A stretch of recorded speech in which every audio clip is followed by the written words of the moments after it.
라디오 추억상회가 들려주는 추억 종합 선물 세트. 바람이 몹시 불던 날이었지. 그녀는 조그만 손을 흔들며 며칠 전 밤늦게 그렇게 우연히 하나의 영상이 떠올랐어요. 김성호 회상. 그 이름을 보는 순간 내 안에서 뭔가 멈췄어요. 1980년대 말 학교 끝나고 라디오 볼륨을 키우던 그 시절, 딱 그 시간대에 어김없이 흘러나오던 노래가 있었죠. 바람이 몹시 불던 날이었지. 처음 듣는 순간부터 크게 꾸미지 않은 창법, 잔잔하지만 마음을 후벼 파는 그 음색, 그리고 그 노래의 제목은 회상. 김성호라는 이름은 당대의 화려한 스타들 사이에서 조용히 그러나 분명히 자기 자리를 만들어 갔어요. 누군가는 발라드를 화려하게, 누군가는 폭발적으로 부를 때 김성호는 마치 속삭이듯 그저 이야기하듯 노래를 했죠. 그게 오히려 더 오래 남았어요. 그 사람의 노래는 추억을 흉내내는 게 아니라 그 자체였거든요. 그리고 다시 현재 유튜브 영상 속 그는 중년의 얼굴을 하고 있었어요. 예전보다 주름은 늘었고 머리숱은 조금 줄었지만 그 눈빛은 여전히 노래를 하고 있었어요. 노래가 시작되자 그저 목소리 하나로 공간이 멈추더군요. 그녀의 소중함을 알지 못했네.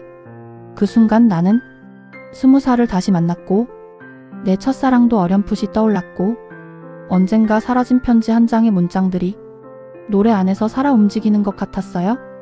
그리고 문득 그의 표정을 보게 되었어요. 한음 깊게 눌러 부르는 그 모습 속엔 시간이 묻어 있었어요. 한때 주목받았던 시절, 잊혀졌던 순간들, 다시 무대에 서기까지의 외로움과 기다림, 그 모든 걸 그는 노래 한 줄로 설명하고 있었어요. 무엇보다 인상 깊었던 건 그 노래 가사. 예전엔 그냥 슬프고 감미로운 발라드였던 가사가 지금 그의 목소리로 들으니 진짜 그 시절을 회상하는 것처럼 들렸고 가사가 훨씬 더 깊게 와닿았어요. 이제는 중년이 되어 노래 안에 본인의 인생이 녹아있기에 그 한마디 한마디가 그때보다 더 진실하게 들리더라고요. 우린 자주 말하죠. 그땐 참 좋았지. 근데 진짜 그 시절을 꺼내는 사람은 김성호처럼 그걸 가슴에 담아 노래로 말하는 사람이더라고요. 그의 목소리는 단순한 유행가가 아니라 세월을 살아낸 자만이 가진 고요한 울림 같았어요. 어쩌면 누군가에겐 그의 이름이 낯설 수도 있어요. 하지만 단 한 번이라도 그의 노래를 들어본 사람이라면 다시 듣는 순간 시간이 멈추는 경험을 하게 될 거예요. 그게 김성호라는 사람의 힘이죠. 영상이 끝나고 나는 한동안 아무 말도 하지 못했어요. 댓글창을 내려보니 누군가 이렇게 써놨더라고요. 이 노래는 나한테 편지를 쓴다. 정말 그랬어요? 혹시 당신도 그 시절 회상을 들으며 누군가를 그리워했었나요? 김성호의 노래가 당신의 마음도 살며시 흔들었다면 구독과 좋아요, 그리고 댓글로 당신만의 회상을 들려주세요. 우리는 아직 추억을 노래할 수 있으니까요. 1990년대 초반 라디오에서는 늘 발라드와 트로트만 흘러나오던 때가 있었죠. 비슷비슷한 멜로디 속에서 뭔가 새로운 걸 갈망하던 마음, 그 답답한 공기를 단번에 바꿔놓은 이름이 있었어요. 바로 서태지와 아이들이었어요. 서태지는 원래 헤비메탈 밴드 신화위에서 베이스를 치던 사람이었어요. 그룹이 해체되고 나서 새로운 음악을 찾아 나섰고 당시 막 들어오던 미디 음악에 매료되었죠. 실험을 거듭하던 그는 결국 양현석, 이준호를 만나 운명처럼 그룹을 꾸리게 되었어요. 세 사람은 각자 뚜렷한 역할을 맡았어요. 서태지는 노래와 작사 작곡을 책임졌고 양현석과 이준호는 보컬과 안무로 무대를 채워 넣었죠. 1992년 그들이 난 알아요를 들고 데뷔 무대에 올랐을 때 사실 처음 평가는 썩 좋지 않았어요. 심사위원들조차 낯설고 혼란스러워했죠. 그때 가수 전영록이 이렇게 말했어요. 새롭긴 한데 평가는 시청자에게 맡기겠다. 이 한마디는 지금까지도 회자되는 명대사로 남아있어요. 결국 그 선택은 옳았고 시청자들은 열광적인 반응으로 답했죠. 그 순간부터 한국 음악의 풍경은 완전히 달라졌어요. 낯선 랩과 강렬한 비트, 자유로운 춤과 패션. 그전까지는 없던 소리였고 그래서 더 신선하고 짜릿해서 카세트 테이프가 늘어날 때까지 돌려듣곤 했어요. 그들의 변화는 음악에만 머무르지 않았어요. 헐렁한 힙합 바지, 커다란 후드티, 스냅백과 액세서리들, 그리고 당시에는 생소했던 스노우보드룩까지 무대 위에서 선보였죠. 넉넉한 바지와 화려한 점퍼, 보드복 같은 스타일이 곧장 10대들의 옷장으로 들어왔고 길거리마다 퍼졌어요. 무대에서 입었던 옷이 바로 다음날 거리의 패션이 되고 교복 위에 그대로 따라 입던 학생들도 많았죠. 한국에서 힙합, 스트릿 패션, 스노우보드룩이 젊은 문화로 자리 잡게 된 출발점이 바로 서태지와 아이들이었어요. 그리고 지금 생각하면 웃음 나는 추억도 있어요. 당시 서태지와 아이들 3집을 거꾸로 들으면 피가 모자라 하는 소리가 들린다고 아이들끼리 한창 시끌시끌하게 떠들던 기억도 있죠. 그만큼 그들의 음악은 단순히 듣는 노래가 아니라 온 세대가 함께 이야기하고 즐기던 문화였던 거예요. 특히 컴백홈은 더 특별했어요. 갱스터 랩 스타일의 집으로 돌아와 라는 메시지를 담았는데 이 노래를 듣고 실제로 집을 나갔던 청소년들이 다시 가족 곁으로 돌아오기도 했다고 해요. 음악이 누군가의 삶을 바꾸는 힘이 될 수 있다는 걸 온 국민이 함께 느낀 순간이었죠. 이후 발표한 곡들은 늘 시대와 맞닿아 있었어요. 교실 이데아는 획일적인 교육 현실을 비판했고 시대 유감은 기성체제에 대한 저항을 담았어요. 한 곡 한 곡이 단순한 유행가가 아니라 청춘의 마음과 사회의 목소리를 담은 메시지였던 거예요. 물론 충돌도 많았어요. 방송에서 금지되기도 하고 검열에 걸리기도 했죠. 하지만 그럴수록 더 큰 울림을 주었어요. 드디어 누군가가 우리 세대 이야기를 해주는구나. 그래서 서태지와 아이들은 단순한 가수가 아니라 세대를 대표하는 상징이 될 수 있었던 거예요. 그리고 이들의 존재를 특별히 아끼고 응원해준 사람도 있었어요. 바로 김대중 대통령이었죠. 문화 대통령이라 불리던 그를 지지한다고 공공연히 말했고 직접 편지를 보내거나 독대 자리에서 격려를 하기도 했어요. 대통령과 아티스트가 서로 교류했다는 사실만으로도 그 시대 서태지와 아이들이 얼마나 특별한 존재였는지를 보여주죠. 그러다 1996년 갑작스러운 은퇴 선언이 있었어요. 세상은 충격에 빠졌고 팬들은 눈물을 흘렸어요. 그런데 그 은퇴에는 이유가 있었어요. 짧은 시간 동안 끝없이 새로운 음악을 만들어야 한다는 압박, 창작의 고통이 너무 커서 결국 모든 걸 내려놓을 수밖에 없었다고 해요. 누구보다 열정적으로 달려왔기에 그만큼 더 지쳐 있었던 거겠지요. 짧은 4년이었지만 그 시간이 한국 대중문화를 완전히 바꿔놓았어요. 돌아보면 서태지와 아이들은 K-팝의 시작이었어요. 아이돌 그룹의 모델, 강렬한 무대와 패션, 자작곡 중심의 음악, 그리고 조직적이고 열정적인 팬덤까지 오늘날의 K-팝 DNA는 이미 그때 다 심겨져 있었던 셈이에요. 세월이 흘러도 난 알아요의 첫 소절만 들으면 우리는 금세 그 시절로 돌아가곤 해요. 헐렁한 점퍼 하나를 교복 위에 걸치고 친구들과 테이프를 돌려 들으며 자유를 꿈꾸던 순간들. 서태지와 아이들. 그들은 한국 대중음악의 이전과 이후를 가른 기적 같은 존재였어요. 그리고 마지막 뮤직비디오에서 흑백 화면 속 서태지와 아이들이 손을 흔들며 헬기에 올라타 천천히 우리 곁을 떠나는 장면이 나오죠. 마치 한 시대와 작별을 고하는 듯한 그 모습은 지금까지도 많은 이들의 마음속에 선명히 남아있어요.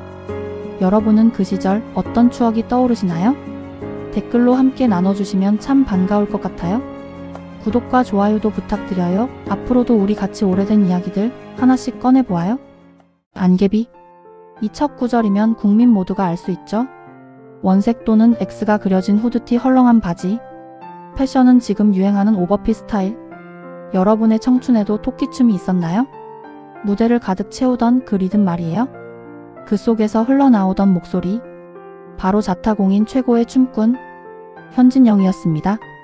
SM 엔터테인먼트의 1호 가수, 1세대 비보이, 한국 힙합과 댄스의 새 시대를 연 인물, 그리고 1990년 현진영과 와와로 무대에 섰을 때 그의 옆에는 훗날 클론으로 데뷔할 구준엽 강원래가 있었죠.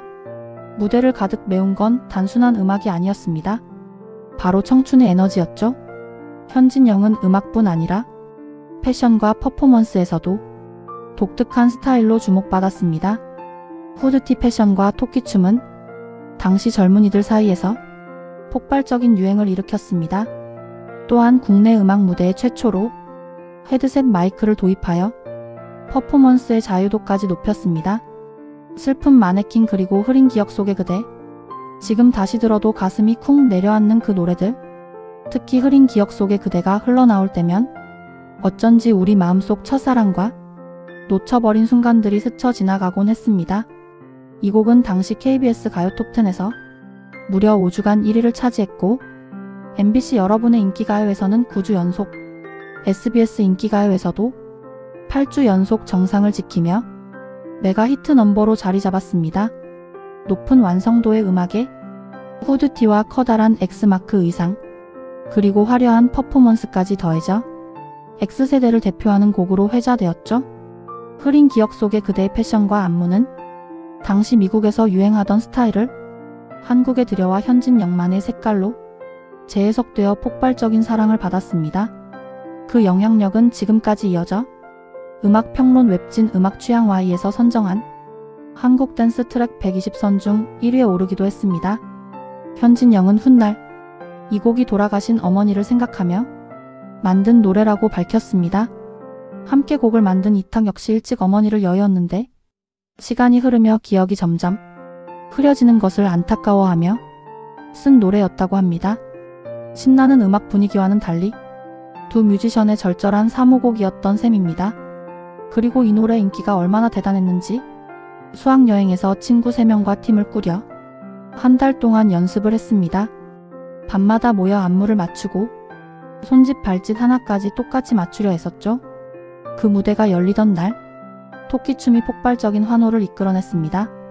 결국 우리는 1등을 차지했고 그 순간은 지금도 잊을 수 없는 추억으로 남아있습니다. 지금은 왜 이처럼 듣기 편한 순수한 한글 가요가 드물까요? 현진영고 진영고. 당시 젊은이들이 따라 부르며 눈을 가린 후드티와 통넓은 청바지로 거리를 가득 메웠던 그 장면. 그는 단순히 노래를 한 게 아니었습니다. X세대라는 문화를 창조한 주인공이었죠. 이제 세월이 많이 흘렀습니다. 그때 토끼춤을 직접 따라했던 청춘들은 어느새 부모가 되고 사회의 한자리를 지키고 있겠지요. 하지만 분명한 건 흐린 기억 속의 그대는 결코 흐려지지 않았다는 것. 우리의 청춘 한복판에서 그 음악은 여전히 빛나고 있습니다. 구독과 좋아요, 댓글로 여러분의 추억을 들려주세요. 여러분의 기억 속 현진영은 어떤 모습이었나요? 함께 나누면 그 시절의 노래가 다시 살아날 거예요. 1993년이었죠. 이현도와 김성재가 세상 앞에 섰습니다. 첫 앨범 듀스, 그리고 타이틀곡 나를 돌아봐. 그 무대가 펼쳐지던 순간 모두가 충격을 받았어요. 묵직한 비트, 거침없는 랩, 자유로운 안무. 이게 정말 한국 가요가 맞아? 사람들은 그렇게 놀라워하며 입을 다물지 못했습니다. 듀스는 단순한 댄스 듀오가 아니었어요. 이현도는 보컬과 랩, 그리고 작사, 작곡, 편곡까지 해내며 음악의 중심을 잡았죠. 김성재는 보컬과 랩뿐 아니라 춤과 무대 스타일을 완성했어요. 그들이 보여준 건 단순한 노래가 아니었습니다. 힙합의 본질 그 자체였죠. 비트박스, DJ의 스크래치, 현란한 비보잉, 앨범 자켓 속 그래피티, 힙합의 4대 요소를 무대 위에 그대로 옮겨 놓았죠. 그들은 대한민국 최고로 완벽한 힙합을 구사했고 100% 랩곡을 선보였습니다. 뉴잭 스윙, 재즈, 펑크, R&B, 흑인 음악의 다양한 장르를 흡수해 한국적으로 재해석했어요. 음악만 혁신적이었던 건 아니었죠. 헐렁한 힙합 바지, 세련된 프린팅 티셔츠, 직접 디자인한 의상들까지 듀스는 무대 위에서 언제나 시대를 앞서갔습니다. 지금 다시 봐도 세련됨이 묻어나요? 그들은 패션의 트렌드 크리에이터였죠. 그리고 여름이 오면 가장 먼저 떠오르는 노래, 바로 여름 안에서입니다. 시원한 신디사이저, 청량감 넘치는 멜로디, 바다를 배경으로 한 뮤직비디오 속 두 사람의 모습. 노래가 흘러나오는 순간 마치 바닷바람이 얼굴을 스치는 듯 시원해졌죠. 여름의 설렘이 그대로 밀려왔습니다. 여름 안에서는 단순한 계절 노래가 아니었어요. 여름의 상징이자 세월이 흘러도 변치 않는 듀스의 선물이었죠. 그리고 듀스를 이야기할 때 빠질 수 없는 곡, 늑대 울음소리로 시작하는 우리는입니다. 이 노래는 한 세대의 목소리였어요. 학교와 집, 사회의 틀 속에 갇혀있던 청춘들에게 우리가 바로 이 세대의 주인공이다 하고 외치던 곡이었죠. 억눌린 젊음을 해방시키고 청춘의 자존심을 되찾아준 노래였습니다. 그리고 또 다른 상징적인 곡, 굴레를 벗어나였습니다. 이 곡은 제목처럼 사회가 씌운 굴레, 편견과 억압에서 벗어나려는 젊음의 몸부림을 담아냈죠. 강렬한 비트 위에 울려 퍼지는 랩, 그건 단순한 가사가 아니었습니다. 기성세대에 던지는 외침이자 스스로를 구속하지 말라는 청춘의 선언이었죠. 그래서 우리는과 함께 90년대 젊은 세대를 하나로 묶어낸 노래로 기억됩니다. 그리고 마음을 깊이 울린 곡 약한 남자. 약한 남자의 마음을 경쾌한 노래와 랩으로 표현했어요. 그게 너무 재미있었죠? 특히 중간에 말을 더듬는 랩은 처음 들어봤고 지금도 다시는 들을 수 없는 독특한 경험이었습니다. 듀스만이 보여줄 수 있었던 신선한 아이디어였어요. 이 흐름은 곧바로 사랑 두려움으로 이어집니다. 이 노래는 사랑이라는 감정의 달콤함과 동시에 찾아오는 불안과 두려움을 담아냈죠. 젊은 시절 사랑 앞에서 설레면서도 한편으로는 상처받을까 두려워하던 마음, 그 복잡한 감정을 음악으로 완벽히 표현해낸 작품이었습니다. 듀스가 단순히 흥겨운 그룹이 아니라 감정의 깊이까지 노래한 팀이라는 걸 보여주었죠. 무대 위의 카리스마는 단연 김성재였습니다. 춤이면 춤, 랩이면 랩, 어느 것 하나 부족하지 않았습니다. 솔로곡 말하자면을 떠올려 보세요. 세련된 사운드, 독창적인 퍼포먼스, 무대에 선 그의 모습에 모두가 숨을 죽였죠. 하지만 그는 세상과 너무 일찍 이별했습니다. 남겨진 허무함과 공허함, 그 아픔은 지금도 여전히 우리 마음 한쪽을 시리게 하지요. 듀스의 등장은 단순한 인기를 넘어 한국 가요계의 흐름을 완전히 바꿔놓았습니다. 그 시절을 떠올려 보세요. 학교 복도에서 친구들과 함께 추던 듀스 춤, 여름이면 어김없이 흘러나오던 여름 안에서 청춘의 외침을 담아낸 우리는 굴레를 끊어내겠다고 외쳤던 굴레를 벗어나 라디오에서 흘러나오던 약한 남자와 사랑 두려움까지 그때의 열정과 설렘, 그리고 아릿한 감정이 아직도 생생하지 않나요? 30년 가까운 세월이 흘렀지만 듀스의 노래를 다시 들으면 여전히 가슴이 뜨거워집니다. 그들의 음악은 단순한 유행이 아니었어요. 우리 청춘의 한 장면이자 결코 지워지지 않는 추억이 되었죠. 혹시 지금도 가끔 CD나 테이프를 꺼내 플레이해 보시나요? 첫 소절이 흘러나오는 순간, 그때의 웃음과 눈물, 그리고 설렘이 되살아나는 기분, 정말 잊을 수 없을 거예요. 여러분은 듀스와 어떤 추억을 가지고 계신가요? 댓글로 함께 나눠주시면 참 따뜻할 것 같아요. 그리고 오늘의 이야기가 마음에 드셨다면 구독과 좋아요, 알림 설정 잊지 마세요. 여러분의 작은 참여가 이 추억 여행을 더 멀리, 더 오래 이어가게 할 거예요. 다락방에 올라가 본 적 있으세요? 붙인 지 오래돼 울퉁불퉁해진 벽지끼리 맞닿는 소리를 내며 다락방 문을 열면 그 안엔 다락방으로 올라가는 가파른 계단이 숨어 있었죠. 길지는 않지만 조심스레 올라가다 보면 그 계단 위엔 또 다른 세상이 열렸어요. 낮은 천장에 허리를 숙여야 들어가던 그 비밀의 공간, 뭐가 있는지도 모를 보따리들과 박스들, 1년에 몇 번만 쓰던 큰 상, 할아버지께서 담아두신 달큰한 모가주, 헌옷을 모아둔 보따리, 그리고 싸둔 지 오래된 특유의 헌 이불 냄새까지. 그곳엔 우리 추억이 조용히 잠들어 있었어요. 밤에 누워 자다 보면 천장에서 들리던 다다다다 소리, 그건 바로 쥐들이 다락방을 뛰어다니는 소리였어요. 쥐들이 뛰어다니던 소리가 천장을 따라 이리저리 흘러가던 그 밤, 무서워서 부모님을 꼭 껴안고 잠들곤 했죠. 요즘 아이들에겐 상상도 안 되겠지만 그 시절 다락방은 또 하나의 세상이었어요. 거기에서 놀다가 나도 모르게 잠이 들고 엄마가 부르면 잠결에 내려가던 기억, 심심해서 보따리를 풀다 보면 할아버지 할머니가 입으시던 옛날 옷들이 나왔어요. 그땐 왜 이런 옷을 아직도 가지고 계실까 생각했지만 옷 한 벌이 소중하던 시절이라 그 기억이 지금은 더 소중하게 느껴져요. 짐꾸러미를 하나씩 풀다 보면 가끔은 할아버지나 할머니가 몰래 숨겨 두신 비상금이 나오기도 했죠.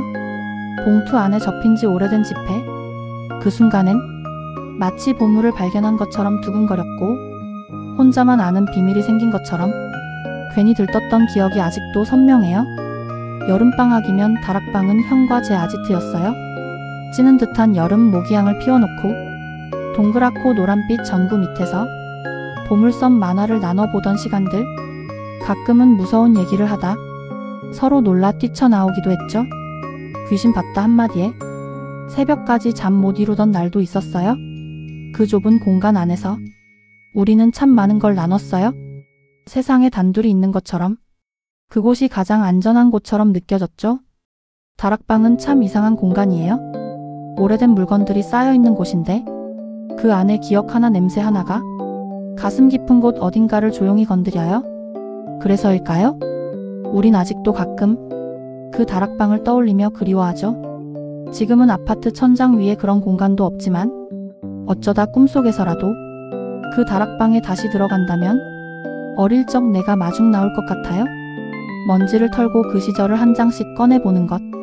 그게 바로 우리 모두에게 남은 소중한 시간의 조각 아닐까요? 여러분의 기억 속에도 그런 다락방이 있으신가요? 그곳에서 꺼내보고 싶은 추억이 있다면 구독, 좋아요, 그리고 댓글로 함께 나눠주세요. 겨울이면 집 안 가득 번지던 연탄 냄새, 그 냄새만 나면 따뜻했던 우리 집이 떠오른다. 어릴 적 우리 집 겨울은 연탄 냄새로 시작해 연탄재로 끝났습니다. 그땐 그게 그냥 겨울이었죠. 따뜻함의 상징이자 우리 가족의 생명줄 같은 존재. 아버지는 새벽마다 일어나 연탄 가리를 하셨고 나는 그 소리에 잠을 깨 아버지를 보곤 했습니다. 연탄불 위엔 항상 물이 끓었고 고구마도 구워졌고 가끔은 양은 냄비에 라면이 보글보글 끓기도 했죠. 그때 우리 집은 단칸방이었고 그 작은 공간에 부모님과 내 남매가 뒤엉켜 자곤 했습니다. 하루에 2장, 많으면 3장. 이상하게도 그 시절의 겨울은 지금보다 더 따뜻했던 것 같아요. 가끔씩 연탄가스에 취해 어지럽고 메스꺼운 날도 있었죠. 그럴 땐 어머니가 급히 창문을 열고 소리를 질렀어요. 얘들아, 다 일어나. 자면 안 돼. 연탄가스야. 그때는 어머니 소리에 많이 놀랐지만 지금 생각해보면 생사를 가르는 소리였습니다. 부엌 한켠에는 늘 연탄재 통이 있었어요. 재를 비우는 날이면 나는 고무장갑도 없이 그 까만 재를 퍼 담으며 연민의 묘한 성취감을 느꼈던 것 같습니다. 그러다가 아버지가 내게 등을 툭 치며 말하셨어요. 우리 집은 내가 있어서 든든하다. 그 한마디에 세상 다 가진 기분이 들었죠. 하지만 그런 겨울도 오래 가진 않았습니다. 도시가스가 들어오고 연탄을 배달하던 아저씨도 더 이상 오지 않게 되면서 우린 점점 연탄을 잊어갔습니다. 따뜻함은 버튼 하나로 켜지는 것이 되었고 아버지의 연탄 가리도 더는 필요 없었죠. 몇 년 전 어머니 유품을 정리하다가 오래된 앨범을 발견했습니다. 그 안엔 동생들과 연탄재로 눈사람을 만들던 사진이 있었어요. 까맣게 웃고 있는 그날의 사진에 우리가 활짝 웃고 있었죠. 그 시절 연탄은 단순한 연료가 아니라 우리의 집이었습니다. 그건 우리 가족을 하나로 묶어주는 중심이자 사랑이었죠. 그리고 마지막 사진 한 장. 그걸 본 나는 울컥였어요. 어린 내가 아버지와 함께 연탄을 나르는 모습. 사진 뒷면엔 이렇게 적혀 있었습니다. 연탄 2장이면 하루가 따뜻했다. 하지만 너 하나로 인생이 따뜻했다. 국민학교 여름교실, 창문 너머로 들려오던 매미 소리 아직도 기억나시나요? 여름이면 국민학교 교실은 온통 소리와 땀으로 가득했습니다. 창문을 활짝 열면 교실 안으로 매미 소리가 쏟아져 들어오고 칠판 위 선풍기는 삐걱이며 간신히 바람을 뿜어냈죠. 머리 위엔 축축한 물수건을 얹고 교실 뒤편 주전자로 돌아가며 물을 마셨습니다. 우리는 땀을 훔치며 창밖 수도가를 멀거니 바라보곤 했습니다. 장마철이 되면 교실 천장에서 빗방울이 뚝뚝 떨어졌습니다. 양동이나 고무 대야를 책상 옆에 놓고 수업을 듣는 날도 있었죠. 천장에서 뚝 떨어지는 물방울 소리가 귓가에 맴돕니다. 그리고 여름방학을 앞두고 받는 성적표, 모범상, 개근상 하나라도 받는 날이면 엄마 나 상 받았어? 하며 상장을 들고 집까지 뛰어갔죠. 그날 저녁 밥상에는 평소보다 반찬이 하나 더 올랐던 것도 또렷이 기억납니다. 국민학교에 입학하기 전 나는 생애 첫 가방을 받았습니다. 검정색 인조 가죽으로 된 네모난 사각 가방. 버클을 딸깍 잠그면 세상 모든 걸 담을 수 있을 것 같았죠. 며칠을 가방만 들고 집 안을 맴돌며 책도 없이 어깨에 메고 다녔습니다. 그 가방은 단순한 가방이 아니었습니다. 그 안엔 아빠가 깎아준 연필, 공책, 지우개, 그리고 엄마가 손수 적어준 이름표까지 들어있었고 열고 닫을 때마다 왠지 어른이 된 기분이 들었습니다. 어떤 날은 베개 옆에 두고 자기도 했습니다. 그리고 시험 칠 때면 모두가 가방을 책상 가운데 병풍처럼 세워두던 그 장면. 가방에 힘이 없는 친구는 안에 책을 더 넣어 고정시키려고 했었죠. 점심시간엔 부모님이 싸주신 도시락을 꺼내 먹었습니다. 양은 도시락 뚜껑을 여는 순간 뚜껑에서 떨어지는 물방울. 반찬으로는 김치볶음, 계란말이, 분홍 소시지. 옹기종기 모여 앉아 친구들과 반찬을 바꿔 먹으며 웃던 그 기억은 지금의 고급 뷔페보다 훨씬 맛있고 따뜻했습니다. 그리고 계절이 바뀌어 겨울이 찾아오면 또 다른 풍경이 펼쳐졌습니다. 겨울 아침, 손끝이 얼어붙은 채 주번을 맡은 우리는 어김없이 석탄 창고로 향했습니다. 고무 대야에 까만 석탄을 담고 한 손엔 마른 나뭇가지를 안고 교실로 돌아오던 그 길. 온몸이 새까매졌지만 친구 얼굴에 묻은 석탄 가루를 보고 깔깔 웃었죠. 난로에 불이 붙으면 교실 한쪽이 금세 후끈해졌습니다. 그 난로 위엔 누군가 몰래 가져온 고구마가 얹어지고 가끔은 삶은 계란도 있었습니다. 연탄 냄새 사이로 퍼지던 고구마 향기. 친구들이 둘러앉아 야 이거냐? 하며 수저로 툭툭 두드리던 기억. 조회 시간이 되면 운동장에 모여 오와 열을 맞춰 서야 했습니다. 교복을 단정히 입고 스피커를 통해 울리는 교장 선생님의 목소리를 들으며 발가락이 시려워 발끝을 동동 구르던 그 겨울 아침. 졸음과 추위 사이에서 고개를 까딱이면 옆 친구가 팔꿈치로 찔러 깨우던 기억. 그 시절엔 지루했지만 지금은 괜히 그립습니다. 겨울방학이 다가오면 방학 계획표를 쓰는 일이 기다렸습니다. 날짜마다 청소하기, 공부하기, 일기 쓰기를 빼곡히 적었지만 실제로 지킨 날보다 못 지킨 날이 많았죠. 그래서 방학 마지막 날 몰래 지우고 다시 쓰고 몰아썼었죠. 그렇게 우리는 어른이 되었고 그 시절을 마음속 추억으로 간직한 채 살아가고 있습니다. 어릴 적 국민학교 시절 그 소중한 기억이 떠올랐다면 구독과 좋아요 한번 눌러주시고 함께 그 시절 이야기를 댓글로 나눠봐요. 우리 그때 참 따뜻했죠? 새벽같이 눈을 떠 확인하던 봄 소풍날 아침 날씨. 가방에 김밥을 넣고 들뜬 마음으로 학교 가던 그날 아침. 하늘만 봐도 가슴이 콩닥거리던 국민학교 시절 봄 소풍 말이에요. 어릴 적 소풍은 대부분 학교 근처의 유명한 산으로 갔죠. 소풍 전날이면 어머니는 시장에서 김밥 재료를 사오셨고 저는 동네 슈퍼에 따라가 소풍날 먹을 과자와 사이다 그리고 사탕과 젤리도 골랐습니다. 소풍 전날만큼 걱정 많던 날이 또 있었을까요? 내일 비 오는 건 아니겠지? 하늘을 올려다보며 구름 한 점에도 마음이 쿵 내려앉던 저녁. 혹시나 날씨가 변덕을 부리진 않을까? 눈을 감았다 뜨기를 반복하며 새벽을 맞이했죠. 버스는 아이들의 웃음과 노랫소리로 가득 찼고 산 중턱쯤에서 자리를 잡으면 선생님은 늘 밤별 장기자랑 시간을 주셨어요. 그날을 위해 며칠 전부터 연습했던 노래. 토미 페이지의 A Shoulder to Cry On, 라아의 피스포 라자 파피타임. 한글로 가사를 한 글자씩 적어 외웠던 그 시간. 지금도 기억나는 걸 보면 정말 열심이었죠. 남녀 친구들 앞에서 팝송을 부르면 괜히 있어 보이고 분위기도 멋져 보였거든요. 제일 인기 있던 건 나훈아의 잡초를 맛깔나게 부르던 친구였어요. 온갖 표정을 지으며 마이크를 잡은 손을 진짜 가수처럼 흔들었죠. 그때의 웃음소리와 박수소리는 아직도 귀에 생생합니다. 그리고 소풍의 진짜 하이라이트. 뭐니 해도 점심 김밥이죠. 어떤 친구는 반짝이는 은박 도시락에, 어떤 친구는 만화 캐릭터가 그려진 플라스틱 도시락에 김밥을 싸왔었죠. 친한 친구들끼리 3-3-5 모여 도시락을 열면 참기름 바른 김, 햄, 계란, 시금치, 단무지. 그 고소한 향기가 얼굴을 스쳤습니다. 김밥 한두 줄에 사이다 한 모금이면 세상 부러울 게 없었죠. 그 맛은 집에서 먹어도 절대 안 나옵니다. 소풍에서만 느낄 수 있는 묘한 행복이었어요.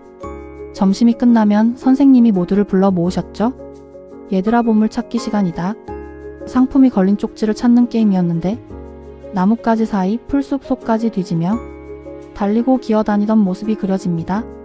어떤 친구는 3장이나 찾았고 어떤 친구는 2장, 그리고 단 한 장도 못 찾은 아이의 표정은 지금 생각해도 안쓰럽습니다. 심지어 쪽지를 찾아도 꽝이 써져 있으면 허한 웃음만 났죠. 또한 소풍날 찍은 사진을 보면 참 촌스럽습니다. 하지만 그 시절 우리는 최선을 다해 멋을 냈죠. 바짝 빗어올린 머리, 새로 산 운동화, 어머니가 다려주신 셔츠, 모두가 조금이라도 더 멋져 보이고 싶은 마음뿐이었어요. 세월이 흘러도 그 봄날의 공기와 웃음, 김밥의 향기와 친구들의 얼굴은 여전히 마음속에 살아있습니다. 어쩌면 인생에서 가장 단순하고 가장 행복했던 순간이었을지도 모릅니다. 여러분의 국민학교 시절 소풍 추억은 어떤 모습인가요? 혹시 그때 함께 뛰놀던 친구들 문득 떠오르셨나요? 구독과 좋아요를 누르고 댓글로 나눠주세요. 야, 나 1등 도장 2개야? 하면서 손등을 내밀면 옆에 친구는 난 3등만 1개인데 하고 말끝을 흐렸던 그런 날. 손등에 1번 도장 하나 찍히면 그렇게 기분이 좋을 수가 없었죠. 지금 생각해보면 그보다 더 좋았던 건 그날의 햇살, 찬압 뚜껑 열릴 때 퍼지던 냄새, 운동장 가득 울려 퍼지던 청군 이겨라, 백군 이겨라, 그 함성들이었어요. 운동회는 하루였지만 준비는 한 달도 더 전부터였어요. 점심시간만 되면 애들 절반은 벌써 운동장에 나가 있었죠. 이어달리기 연습하는 팀, 깃발 돌리는 애들, 줄다리기 줄 손에 감고 구령 연습하는 친구들, 그리고 제일 멋있어 보였던 건 뭐니 해도 인간 탑쌓기였죠. 키 크고 튼튼한 애들이 맨 아래서 무릎 꿇고 받쳐주면 위에 올라가는 친구는 작고 가벼운 애가 맡았죠. 난 키가 작은 편이라 항상 위에 올라갔었는데 사실 말은 못했지만 너무 무서웠습니다. 또 하나 빠질 수 없는 중요한 준비물이 있었죠. 바로 박 터트리기에 쓸 오자미. 선생님께서 오자미는 1인당 2개씩 꼭 챙겨와야 한다 하시던 목소리가 아직도 귓가에 맴돌아요. 집에 가서 헌천이나 손수건에 콩이나 모래 넣고 묶어서 예쁘게 만들었죠. 그리고 드디어 설레는 운동의 날. 학교에 도착하자마자 머리띠부터 둘렀어요. 파란색은 청군, 흰색은 백군. 밤마다 다르게 배정돼서 청군 이겨라, 백군 이겨라 소리 지르면서 서로 눈싸움도 하고 깃발을 흔들면서 발 구르던 그 긴장감. 아이들은 아침부터 목 다 쉬어가며 응원했어요. 경기를 시작하면 운동장은 흙먼지가 날리는 전장이었죠. 달리기, 공 굴리기, 장애물 넘기, 줄다리기, 이어달리기, 박 터트리기까지. 그중 박 터트리기는 우리가 만든 오자미를 마음껏 던질 수 있어서 더 재밌었어요. 박이 터지면서 종이 조각이 펑 하고 흩어질 때 청군이 터트렸는지 백군이 터트렸는지보다 그냥 그 순간이 너무 짜릿했죠. 경기 하나 끝날 때마다 손등에 도장을 받으러 갔어요. 동그라미 안에 1등은 1, 2등은 2, 3등은 3. 어떤 친구는 도장 3개 넘게 받고 도장 번질까봐 물도 못 묻히고 다녔어요. 운동회를 마칠 때 도장 받은 걸 보여주면 상품으로 공책이나 연필을 받곤 했었죠. 운동회는 아이들만의 무대가 아니었어요. 할아버지, 할머니까지 다 나오셨어요. 가족 경기 시간엔 2인 삼각도 하고 할머니랑 풍선 터트리게 하는 팀도 있었죠. 그때만큼은 할아버지, 할머니가 슈퍼맨, 원더우먼으로 변신하는 순간이었습니다. 학교 내 담벼락과 교문 밖은 장터처럼 북적였어요. 달콤한 솜사탕 기계 옆에선 아이들의 기대에 찬 눈빛이 있었고 잡지를 찢어 말아서 담아주던 고동, 번데기 냄비에선 김이 모락모락 올라왔죠. 뽑기 한 번에 100원 외치는 아저씨 목소리에 친구들이 줄을 섰습니다. 점심시간이 되면 돗자리 깔고 햇빛 피할 곳을 찾아 학교 처마 밑 그늘진 자리에 하나둘씩 앉기 시작했죠. 흙먼지가 적당히 덜 날리고 시원한 그늘이 지던 그 자리. 선생님도 도시락 펼치러 그쪽으로 오셨고 부모님들도 자리를 잡으셨죠. 어머니가 꺼내놓은 건 5단 찬압 도시락. 뚜껑 여는 순간 퍼지던 그 참기름 냄새에 배가 먼저 울었죠. 맨 위에는 김밥, 그 아래엔 노릇노릇한 계란말이랑 제육볶음, 그 다음엔 멸치볶음과 삶은 달걀, 또 그 아래엔 김치랑 나물, 오이무침, 마지막 맨 밑엔 밥이 있었죠. 그리고 어머니가 쪄오신 찐고구마와 밤이 그때는 그렇게 맛이 있었죠. 점심을 먹고 나면 남은 경기를 치르고 해가 기울 무렵엔 폐회식을 했습니다. 청군이 이겼는지 백군이 이겼는지 발표하긴 했지만 사실 아무도 진 게 아니었어요. 모두가 달렸고 모두가 웃었고 손등 도장은 비록 번졌지만 마음속 도장은 선명했으니까요. 그때 운동회는 단순한 학교 행사가 아니었어요. 그건 진짜 동네 전체가 함께 뛰고 웃던 잔치였죠. 아이들만이 아니라 어른들도 그날만큼은 다시 아이가 됐던 시간. 그 하루는 끝났지만 그 마음은 아직도 우리 안에서 조용히 살아있어요. 혹시 여러분도 그런 기억 있으신가요? 청군, 백군, 손등 도장, 학교 처마 및 그늘 아래서 먹던 찬압 도시락. 생각나신다면 구독과 좋아요 한번 눌러주시고 댓글로 여러분의 운동의 추억도 들려주세요. 다 숨었지? 간다. 하던 그 목소리 아직 기억나시나요? 골목길을 누비며 친구들과 뛰놀던 그 시간. 우리가 가장 순수했던 시절의 놀이 숨바꼭질. 그때 그 여름 여러분은 어디에 숨어 있었나요? 우리 동네 골목은 참 특이했어요. 좁고 구불구불한 길 사이로 담벼락이 이어지고 옆집 아주머니는 장독대에 고추를 말리시고 마당에서는 할아버지들께서 바둑을 두셨죠. 그리고 윗집 강아지 바둑이까지 모두 이 골목의 주인이죠. 하루는 경식이가 술래였어요. 하나 둘 셋. 전봇대에 눈을 손으로 가리고 숫자를 세기 시작하면 우리는 각자 숨기 좋은 곳으로 달려갔죠. 나는 앞집 할머니네 마당 장독대 틈에 숨었고 철수는 반대편 바둑이 집 뒤에 몸을 웅크렸어요. 그런데 그날 가장 기막힌 장소에 숨은 건 미숙이었어요. 놀랍게도 슈퍼 앞에 쌓여있던 큰 상자 안에 들어가 있었던 거죠. 상자를 뒤집어 쓰고 있으니 그 안에 사람이 있을 거라곤 상상도 못했죠. 경식이는 그곳을 몇 번이나 지나가면서도 끝내 찾지 못했어요.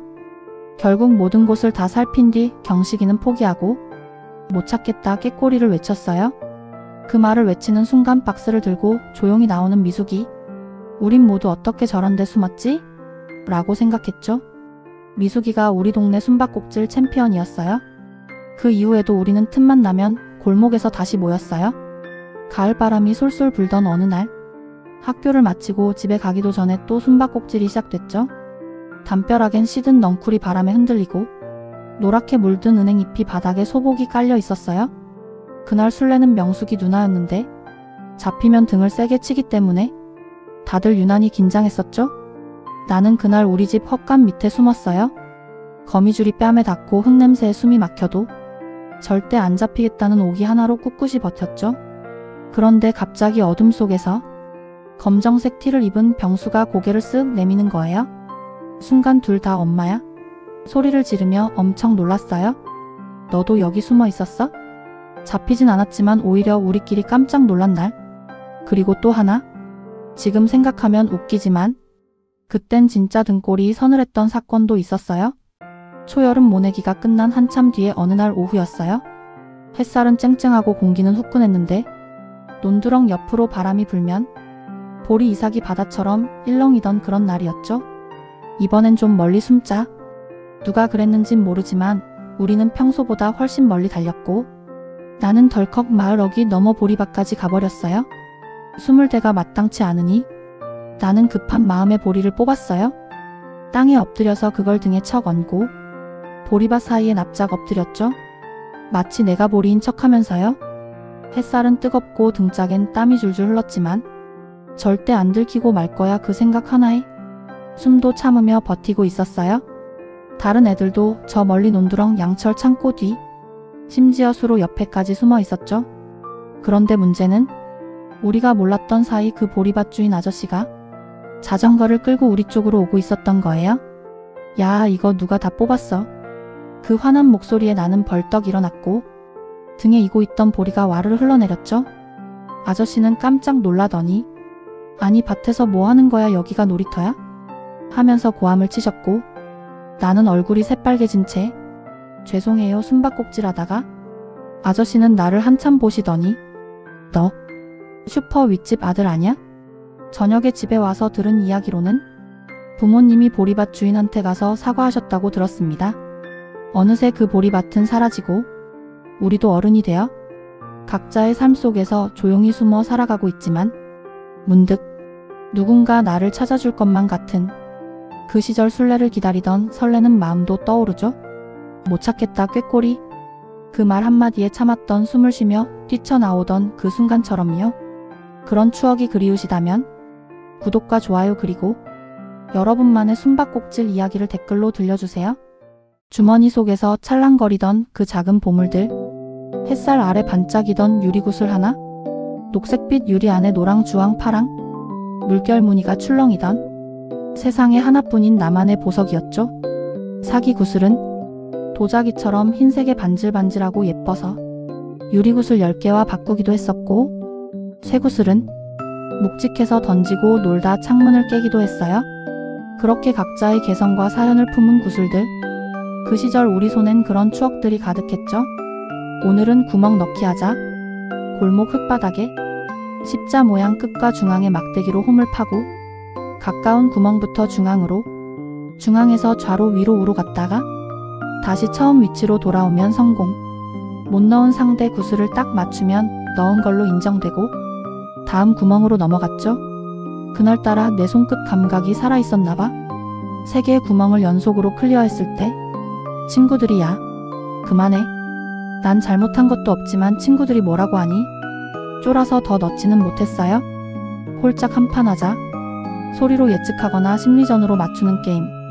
상대 손 안에 홀짝을 맞추면 자기가 건 구슬만큼 가져가는 단순한 놀이였지만 기묘하게 빠져들었죠.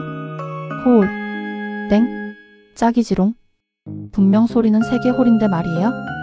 다음은 맞추기 삼각형 게임. 땅바닥에 삼각형을 그리고 모두 구슬 하나씩 넣고 한 명씩 나와서 구슬을 맞추는 거예요. 튕겨져 나오는 구슬은 맞춘 사람의 것이 되죠. 삼각형 안에 구슬이 하나도 없으면 게임 끝. 그리고 빠질 수 없는 벽치기. 선 긋고 벽에 던져서 누구 구슬이 선에 제일 가까운지 겨루는 게임. 쇠 구슬은 너무 무겁고 유리 구슬은 잘 안 튕겨서 결국 사기 구슬이 제격이었죠. 그날은 동네 형들이랑 붙었는데 형이 던진 쇠 구슬이 벽을 맞고 튕겨 내 사기 구슬에 부딪혀 깨져버렸어요. 난 눈이 동그래져서 울먹였는데 형이 민망했는지 자기 구슬 중 제일 반짝이는 걸 주더라고요. 그때 받은 흰색 영롱한 사기 구슬.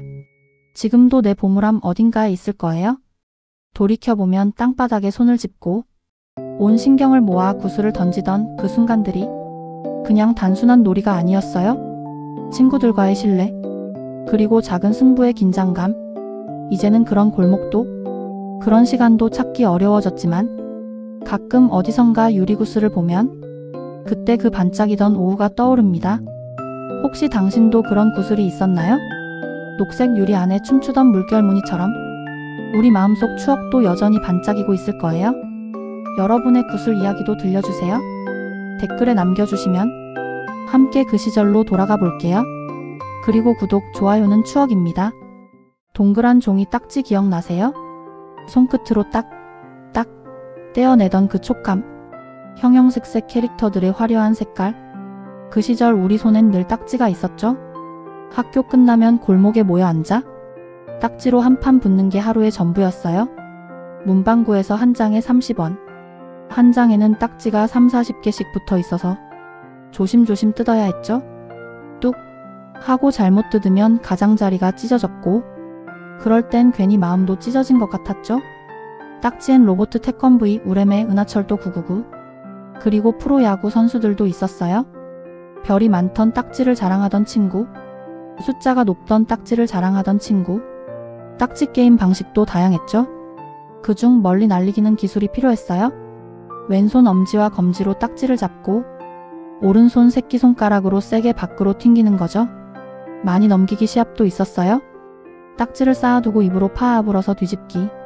많이 딴 친구들은 철로 된 네모난 약상자에 딱지를 보관했죠.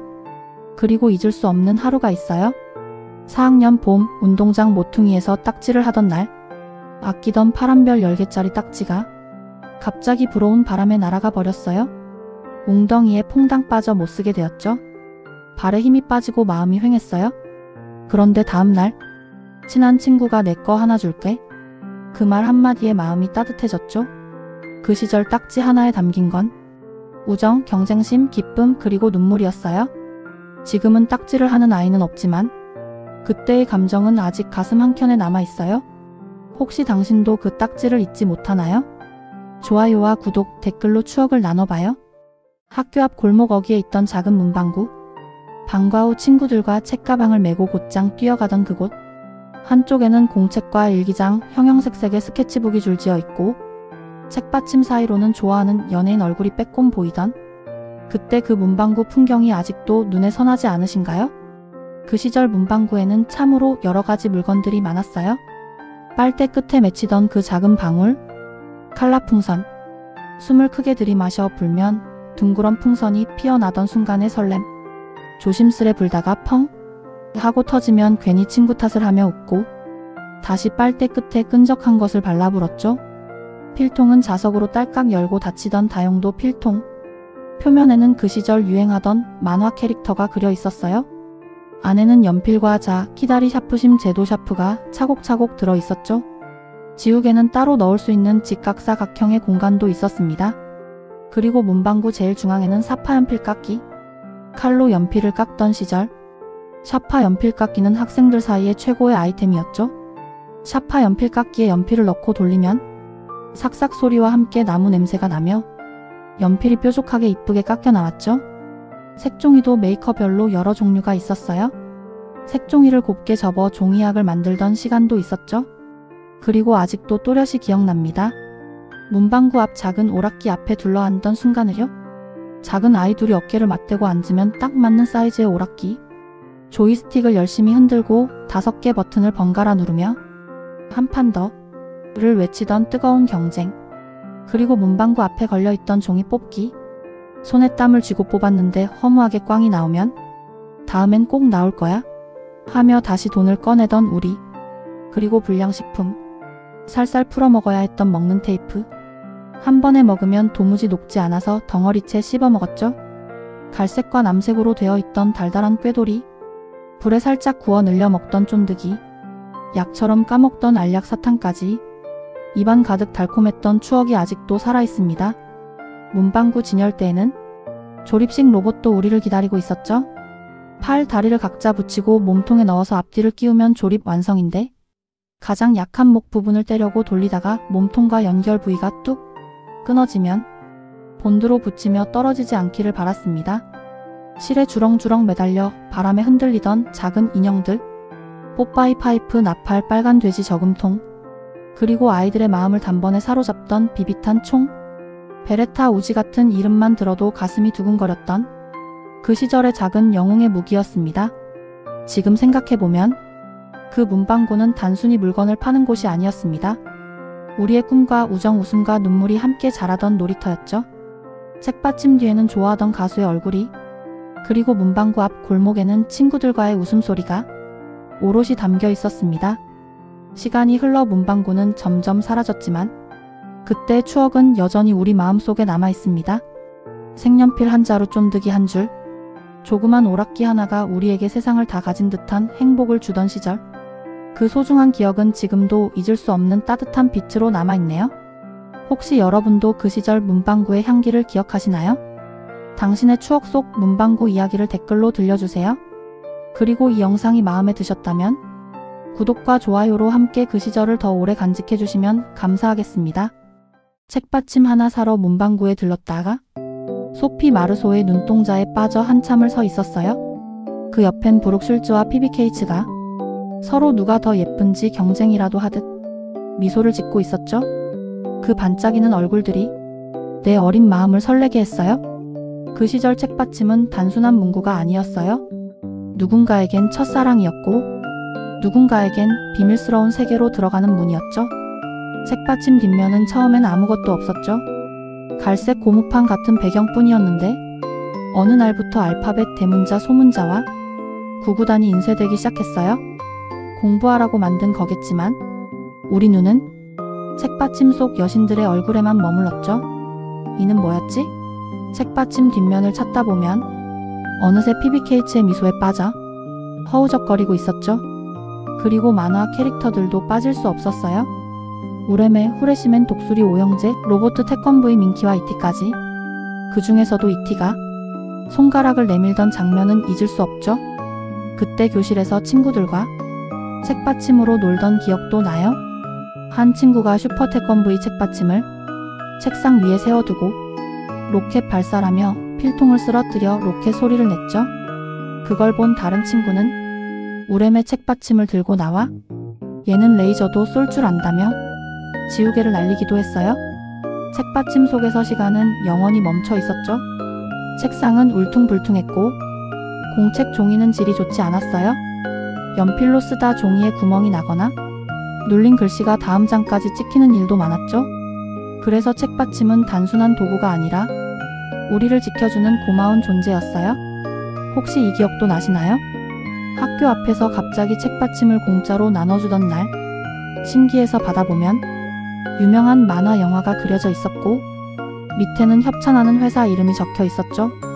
그 시절엔 영화 출판사 식품 광고까지 책받침으로 홍보하곤 했어요. 이제 책받침은 쓰이지 않지만 그 속에 담긴 기억은 지금도 마음 깊은 곳에 남아 있어요. 누구나 하나쯤은 간직했던 잊을 수 없는 그 시절의 작은 기억. 여러분의 책받침엔 어떤 이야기가 담겨 있었나요? 그 추억을 댓글로 함께 나눠주시고 구독, 좋아요도 눌러주세요. 우리 모두 그 시절로 잠깐 다녀와요. 딱 100원이면 하루가 즐거웠던 시절이 있었어요. 달콤함을 천천히 녹이고 어른 흉내도 내고 친구들과 맛을 바꿔 먹던 그 중심엔 늘 아폴로가 있었죠. 학교 마치고 책가방도 벗기 전에 엄마 100원만 외치며 문방구로 달려갔어요. 봉지마다 색깔별로 들어있던 아폴로는 그야말로 우리에겐 보물 같은 존재였죠. 초코맛, 딸기맛, 바나나맛, 포도당맛까지 맛별로 골라 먹는 재미가 쏠쏠했어요. 그 중에서도 제가 제일 좋아했던 건 딸기맛. 사러 가는 길부터 벌써 기분이 좋았죠. 그땐 왜 이름이 아폴로인지도 몰랐어요. 우주선 아폴로인가? 우주인이 먹던 간식인가? 가끔 궁금했지만 맛있어서 그냥 먹기만 했죠. 아폴로 하면 제일 먼저 떠오르는 건 빨대 모양의 그 독특한 모습이에요. 한 번쯤 다 해보셨죠? 홍콩 영화 속 주인공처럼 입에 물고 후후 불며 주윤발 흉내내기. 아폴로 하나만 물었을 뿐인데 기분은 이미 액션 스타가 된 것 같았어요. 그리고 먹는 방식도 성격 따라 달랐죠. 조용히 녹여서 쏙 빨아먹는 아이, 이빨로 눌러서 손가락으로 당겨 먹는 아이, 몇 개를 한꺼번에 넣고 와그작 씹는 아이. 저는 주로 두 번째였어요. 이빨로 눌러 당기면 달콤함이 쭉 올라오다 혀에 닿는 순간 사르르 퍼지는 단맛. 세상에 이렇게 달콤한 게 있을까? 어린 마음에 그런 생각이 들었죠. 아껴 먹겠다고 한두 개를 주머니에 넣어뒀다가 녹아서 끈적거리고 옷에 달라붙어 엄마께 혼난 적도 있었어요. 다 먹고 남은 건 빨대뿐. 안에 내용물이 조금이라도 남아있으면 괜히 아깝고 덜 먹은 느낌이었어요. 그래서 다음엔 손가락으로 살살 돌려 녹인 다음 천천히 쏙 빨아먹었죠. 깔끔하게 비어있는 빨대를 보면 왠지 뿌듯하고 개운했어요. 봉지엔 웃고 있는 아이 그림이 있었는데 남자인지 여자인지 몰라 내기하곤 했죠. 뒤에 묶은 머리를 보고 여자라고 우기던 친구가 결국 이겼어요. 여러분은 어떤 맛을 가장 좋아하셨나요? 딸기의 새콤함? 초코의 진한 단맛? 아니면 바나나의 향긋함? 그 작은 간식 하나에 우리는 많은 감정과 추억을 담아뒀어요. 지금도 편의점에서 살 수 있지만 어린 시절 먹던 맛과는 조금 다른 것 같아요. 어쩌면 아폴로에 녹아있는 건 맛뿐만 아니라 그 시절의 시간과 사람들, 그리고 그때 우리 자신이 아닐까요? 이 영상이 그 시절의 단맛을 떠올리겠다면 구독과 좋아요 그리고 댓글로 여러분만의 추억도 함께 나눠주세요. 뻥! 겨울 골목을 울리던 그 한 방의 소리 혹시 기억하시나요? 차가운 공기 속에서 하얀 연기와 고소한 냄새가 뒤섞이던 그 순간을요? 그 시절 겨울이면 동네 골목 끝에 뻥튀기 아저씨가 나타났습니다. 저는 엄마 치마를 꼭 잡고 엄마 쌀 좀 줘, 뻥튀기 해먹게 하며 졸라대던 어린 시절이 있었죠. 지금은 뻥튀기라 하면 하얗고 동그란 예쁜 쌀 뻥튀기만 떠올리지만 그 당시에는 쌀, 강냉이, 떡국, 검은 콩 등 참 다양한 재료로 만들었습니다. 내가 가져온 재료를 알루미늄 통에 담고 단맛을 내는 하얀 가루를 반 숟갈 넣은 뒤 아저씨는 순서대로 일렬로 줄을 세웠습니다. 내 차례가 언제 올까 목을 빼고 기다리던 그 설렘. 그 통은 케찹 대용량 통만 한 크기였고 안쪽은 색바랜 황금빛이 반짝였지만 겉면은 불그스름한 흑갈색으로 그을려 있었습니다. 아저씨는 나무로 불을 지피고 묵직한 통을 천천히 계속 돌렸습니다. 통 속에서 재료가 점점 달궈지고 언제인지는 모르지만 아저씨가 일어나 마침내 쇠막대기를 꽂아 힘껏 당기면 뻥! 폭죽 같은 소리와 함께 하얀 연기, 그리고 골목 가득 퍼지는 고소한 향기. 아이들은 귀를 막으면서도 눈을 반짝이며 그 장면을 놓치지 않았습니다. 긴 철망 끝에 천주머니에서 하얗게 부풀어 오른 뻥튀기가 우르르 쏟아져 나올 때면 제 입은 절로 크게 벌어졌죠. 망 끝이나 받침대에 남은 몇 알은 구경꾼들에게 주어지는 보너스였고, 그걸 집어 먹는 순간 따끈따끈하고 달짝지근한 게 그건 진짜 꿀맛이었습니다. 혹시 쌀뻥튀기를 바가지째 퍼서 먹던 기억 있으신가요? 저는 참지 못하고 바가지를 통째로 들고 입을 깊숙이 넣어 한 입 크게 먹었는데 그만 콧구멍에 뻥튀기가 쏙 들어가 버려 한쪽 코를 막고 흥하며 다시 빼냈던 우픈 기억도 있습니다. 강냉이 뻥튀기는 껍질이 거칠어서 조금 덜 좋아했지만 떡국 뻥튀기만큼은 정말 특별했어요. 하얗고 동그란 떡국 뻥튀기를 한 입 베어 물면 입 안 가득 퍼지는 고소함, 포만감, 그리고 사르르 녹아내리는 부드러움. 그 맛은 세상 어떤 과자와도 바꿀 수 없었습니다. 이제는 골목에서 뻥튀기 소리를 듣는 날이 드물지만 그때 냄새와 소리 그리고 웃음소리는 아직도 마음 깊은 곳에서 따뜻하게 살아있습니다. 시간이 아무리 흘러도 잊을 수 없는 겨울의 가장 고소한 추억이니까요. 여러분도 뻥튀기 추억이 있으신가요? 댓글로 그때 이야기를 들려주세요. 좋아요와 구독으로 우리 함께 그 시절의 따뜻한 기억을 오래도록 나눠요. 혹시 그 시절 그 짜장면 지금도 그립지 않으신가요? 어릴 적 할아버지 손을 꼭 잡고 동네 목욕탕에 다녀오면 그 다음 코스는 항상 정해져 있었어요. 바로 중화원. 중국집 입구엔 나무 원형이 여러 개 연결된 긴 발이 있었죠. 찰랑찰랑 소리를 내며 옆으로 밀고 안으로 들어서면 세상 제일 좋은 일이 시작되는 기분이 들었어요. 그때 그 짜장면 한 그릇은 600원이었어요. 김이 모락모락 피어오르는 그릇이 나오면 할아버지는 말없이 젓가락을 들어 정성껏 면을 비벼주셨어요. 그 위에 항상 올라가 있던 완두콩. 그때는 왜 있는지도 몰랐지만 지금 생각해보면 그것마저도 정이었고 작은 고명 하나가 마치 보석처럼 느껴졌죠. 짜장면을 비빌 때 기름기 가득한 윤기가 면을 감싸며 짜장면 전체가 반짝거렸어요. 한 젓가락 입에 넣었을 때 그 안에서 고기 한 점이라도 씹히면 온몸의 세포가 그 고기에 집중되는 것 같았죠.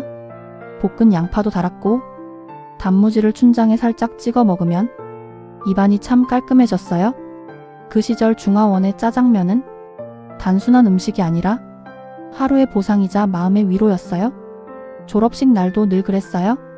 꽃다발보다 상장보다 오늘 짜장면 먹으러 가는 날이라는 생각에 설렘이 먼저였죠. 가족들과 함께 중화원에 앉아 면을 후루룩 먹던 그 풍경 지금도 눈에 서네요. 이사하는 날도 빠지지 않았어요. 집은 어수선하고 짐은 박스째 쌓여 있었지만 짜장면부터 먹을까? 그 한마디에 모두가 힘이 났죠. 바닥에 신문지를 펴고 먹던 짜장면, 그 간단한 한 끼가 어쩌면 우리 가족을 이어주는 끈이었는지도 몰라요. 짜장면 배달은 철가방에 담겨왔죠. 어릴 땐 그 안에 몇 그릇이나 들어있을지 상상도 못했어요. 더 신기했던 건 무거운 철가방을 한 손으로 들고 다른 손으로는 오토바이를 몰며 골목골목 배달하던 아저씨의 모습이었어요. 어린 마음에 어떻게 저걸 들고 균형을 잡지? 하며 감탄했죠.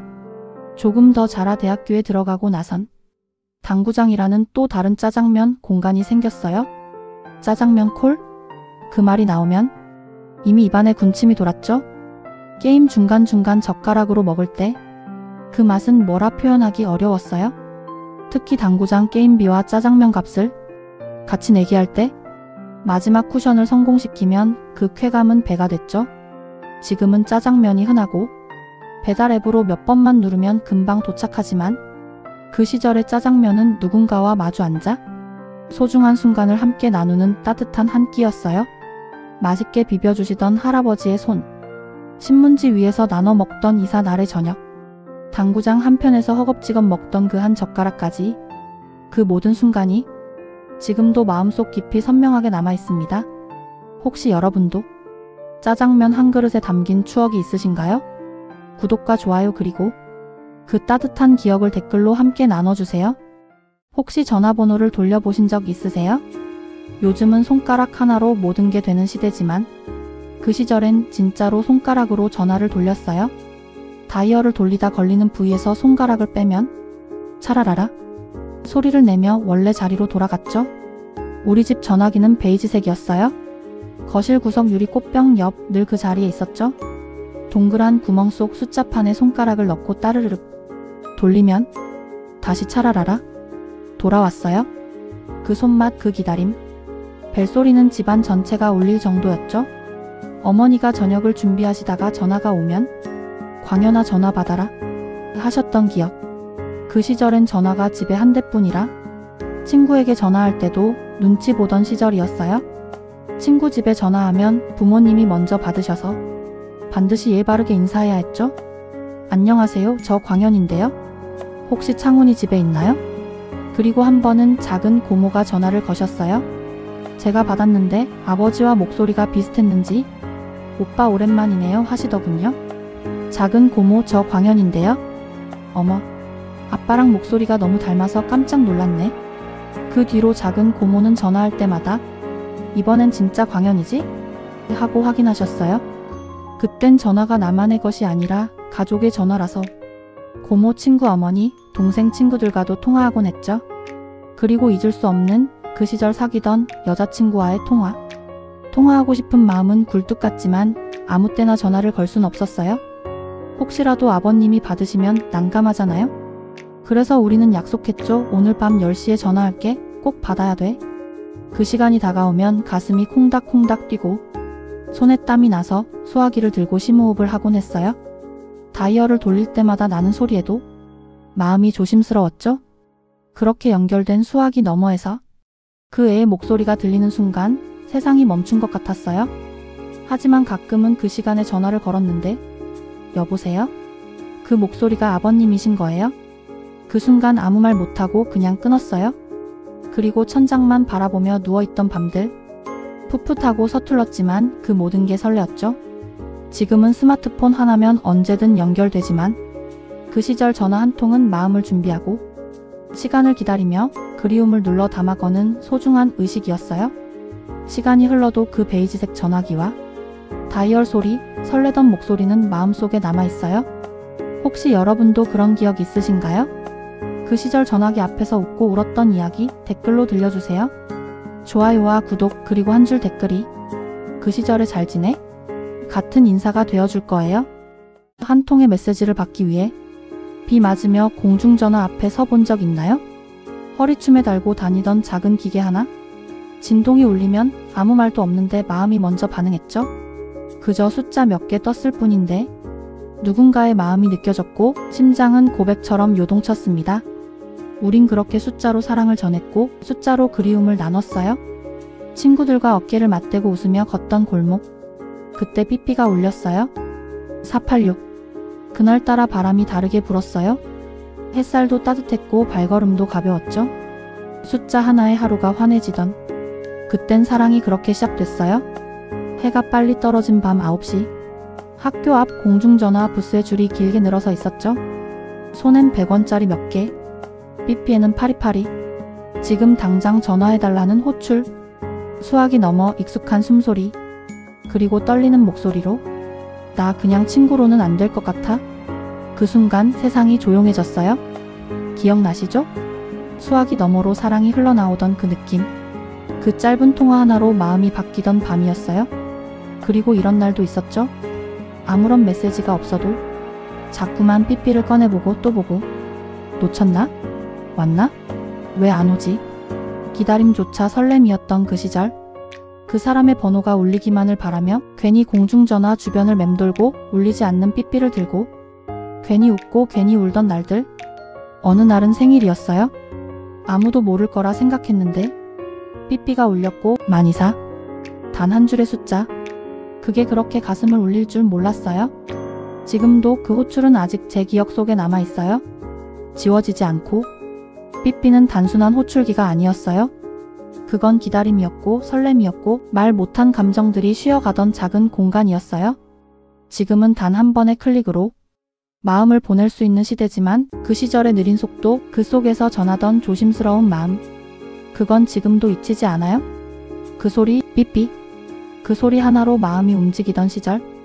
당신은 누구의 삐삐를 기다렸나요? 그때의 그 사람, 그때의 그 마음. 아직도 기억 속에 남아있다면 댓글로 당신의 이야기를 들려주세요. 구독과 좋아요는 지금의 486. 그때처럼 진심을 담아 꾹 눌러주시고 우리 함께 그 시절로 다시 걸어가요. 전화기 옆에 항상 놓여있던 두툼하고 낡은 책 한 권. 필요한 건 다 있었죠. 그 시절 우리 집에는 늘 전화번호부가 있었습니다. 서울편, 경기편, 그리고 전국편까지 책장 한가득 전화번호가 빼곡했던 그 책. 전화번호부는 단순한 안내 책자가 아니었어요. 그건 우리 가족의 백과사전이었고 때론 희망이었으며 친구처럼 곁에 있었죠. 전화번호부에는 공공기관, 은행, 학교, 병원 같은 대표 번호뿐 아니라 서울대병원 소아과 내선 번호와 경찰서 교통과 직통 번호 등까지 세세하게 담겨 있었어요. 어른들은 책을 펼쳐 필요한 곳에 전화를 걸었고 아이들은 그걸 펼쳐 이름 놀이를 했죠. 혹시 대변이라는 이름이 있을까? 에이 설마 그건 좀 심하지. 야야 여기 봐봐. 이 사람 이름 박대변이야 진짜. 어디 하며 깔깔 웃었어요. 심심한 오후 친구들과 모여서 전화번호부를 펼쳐놓고 가장 특이한 이름 찾기. 그게 그 시절 우리만의 놀이였죠. 요즘 같으면 개인정보 유출이라며 난리 났겠지만 그 시절엔 그게 정이었고 신뢰였어요. 그런데 말이에요. 그 책 한 권이 헤어진 가족을 다시 만나게 해준 적도 있었답니다. 오래전 한 아주머니가 경찰서를 찾아가 잃어버린 동생을 찾고 싶다고 했대요. 기댈 데가 없어 손에 든 건 낡은 전화번호부 한 권. 그 안에서 어렴풋이 기억나는 주소 근처 성씨들을 하나하나 찾아 전화를 걸기 시작했대요. 그리고 몇 달 뒤 마침내 동생과 다시 만났다고 해요. 울고 웃으며 껴안았다는 그 사연. 그 전화번호부가 만들어낸 기적 같은 일이었죠. 전화번호부에는 의원, 예식장, 수리센터, 식당 광고도 있었고 제사상 차리는 법 같은 생활 꿀팁도 있었어요. 지금은 스마트폰 하나면 세상 모든 정보를 알 수 있지만 그 낡은 종이책 한 권이 주던 따뜻함. 그건 아직도 마음 한편에 남아있어요. 누렇게 바랜 종이, 까맣게 인쇄된 이름과 번호들, 그리고 그 안에 숨겨진 수많은 이야기들. 시간은 흘렀지만 전화번호부에 담긴 그 시절의 정과 추억은 아직도 우리 마음속에 살아있네요.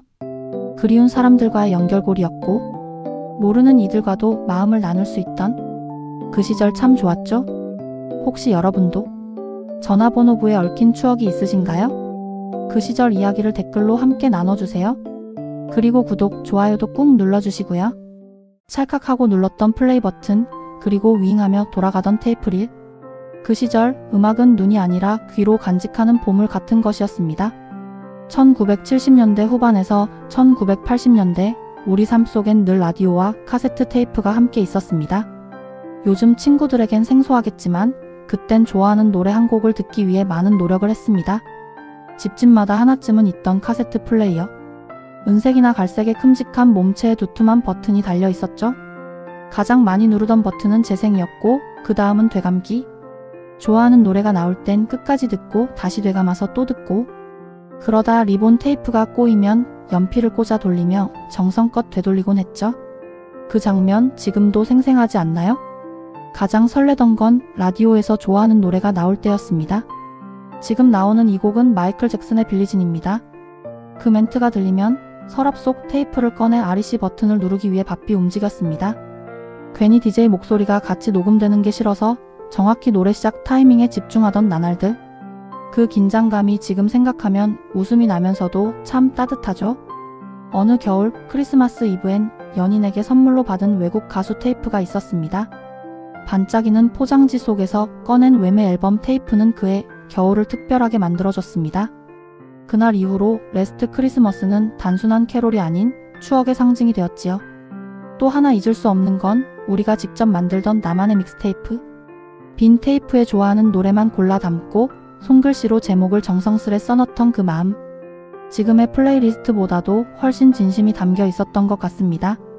요즘은 손가락 하나로 수백 곡을 듣고 넘길 수 있지만 그때는 노래 한 곡에도 시간과 기다림 그리고 마음이 담겨 있었어요. 그렇게 우리는 음악을 소유한 것이 아니라 함께했던 기억으로 간직한 것 같네요. 그 시절 당신의 테이프에는 어떤 추억이 담겨 있었나요? 그때 이야기 혹시 기억나신다면 댓글로 들려주세요. 좋아요와 구독은 추억을 함께 나누는 가장 따뜻한 버튼이 될 거예요. 롤라장 문이 열리면 터질 듯한 음악 소리. 그 중에서도 런던 보이즈의 I'm gonna give my heart, I'm gonna give my heart 그 한 구절이 울려 퍼지면 우리는 바퀴를 굴리기 시작했지. 중학교 2학년 겨울이었어. 교회 다니는 친구들이랑 주말마다 롤라장을 갔었지. 그날도 예배 끝나고 같이 갔는데 지민이가 나왔다는 얘기에 심장이 막 뛰더라.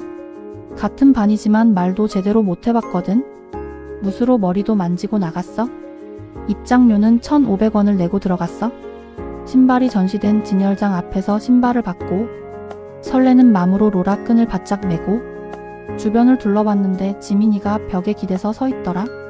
잘 못하는 표정이었어. 나는 그걸 멀리서 한참 쳐다보다가 용기 내서 다가갔어. 아무 말 없이 손을 내밀었지. 지민이는 살짝 놀라더니 천천히 내 손을 잡았어. 그 순간 심장은 미친 듯이 뛰었고 손은 땀으로 흥건했지만 지민이는 웃으면서 내 손을 꼭 잡아줬어. 벽 따라 천천히 한 바퀴 돌면서 진짜 이 시간이 멈췄으면 좋겠다고 생각했어. 롤라는 타는 것보다 멈추는 게 더 어려웠어. 브레이크 쓰는 법도 몰랐거든. 그래서 그냥 벽으로 쿵 부딪혔어. 그게 나름대로 멈추는 기술이었지. 가끔은 처음 보는 애가 허우적거리다가 갑자기 나한테 매달리기도 했는데 괜찮다고 웃으며 손잡아줬지. 그게 롤라장이었어. 그러다 전설 같은 형들이 등장하면 분위기가 싹 바뀌었지.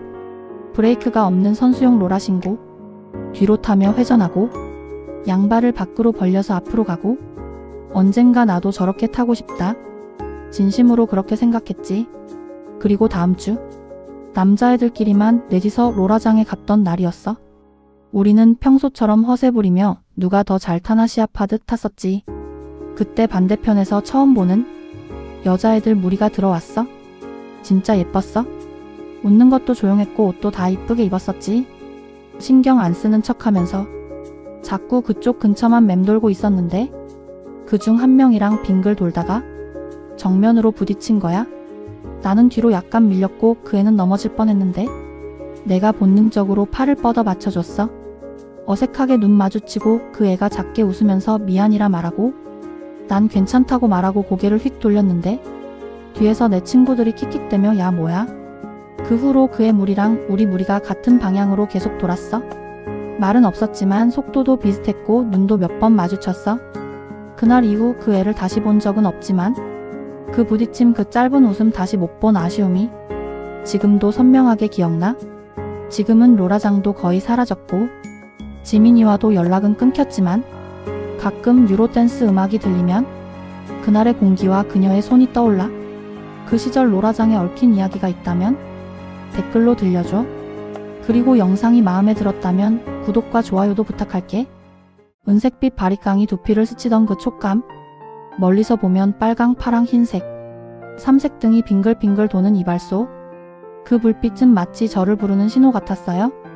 문을 열면 거품 냄새와 스킨 향이 코끝을 스쳤습니다. 하얀 면도 거품의 부드러움. 그리고 남자다운 향. 의자에는 면도 받는 손님들이 반쯤 누워 있었죠. 하얀 거품을 수염에 잔뜩 올리고 날카로운 접이식 면도칼로 쓱쓱. 어쩜 저렇게 안 베이고 매끈하게 면도를 할까? 신기했던 기억. 창가 쪽으로 비치는 삼색 등을 바라보다 뒤쪽을 보면 맥주 회사 여자 모델이 사진 달력이 걸려 있었어요. 환하게 웃던 그 미소가 오래 기억에 남았습니다.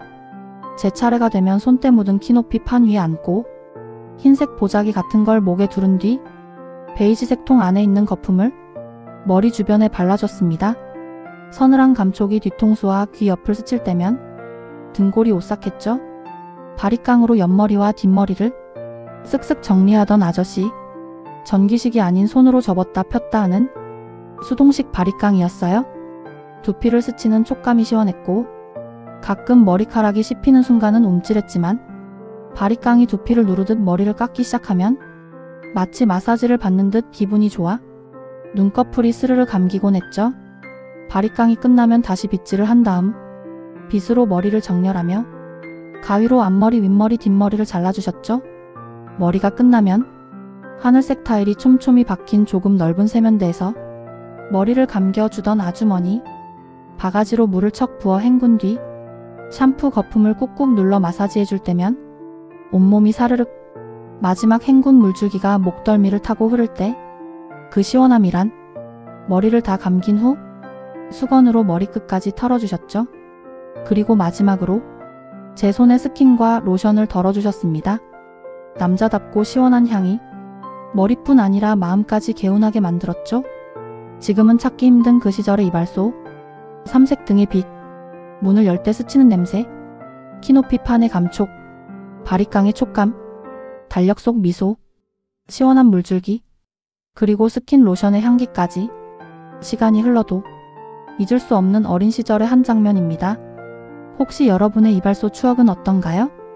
구독과 좋아요 그리고 댓글로 남겨주시면 함께 그 시절로 여행을 떠나볼게요. WWF 프로레슬링을 보며 쾌감과 아쉬움을 느끼던 그 시절, 지금 생각해도 심장이 두근거리지 않나요? 헐크 호건이 셔츠를 거칠게 찢어버릴 때 금발 머리를 뒤로 넘기며 소리 지르는 모습은 마치 진짜 슈퍼히어로 같았어요. 그 반대편에는 전사 같은 근육질의 워리어, 번개 같은 달리기로 링을 종횡무진하던 그의 에너지는 압도적이었죠. 그리고 잊을 수 없는 언더테이커, 저승사자처럼 검은 모자와 코트를 걸치고 느릿느릿 걸어 나올 때마다 등골이 오싹했어요. 반면 뱀을 몸에 감고 나오던 스네이크맨, 뱀을 꺼낼 때마다 온 동네 애들이 비명을 질렀죠. 경찰 복장을 입고 등장한 빅보스맨, 무표정한 얼굴로 상대를 제압했고 옷에 달러 문양을 새긴 달러맨, 교활한 미소로 링을 지배했죠. 그리고 원색 레슬링복을 차려입은 미스터 퍼펙트, 언제나 기술이 깔끔해 완벽하다는 찬사를 받았어요.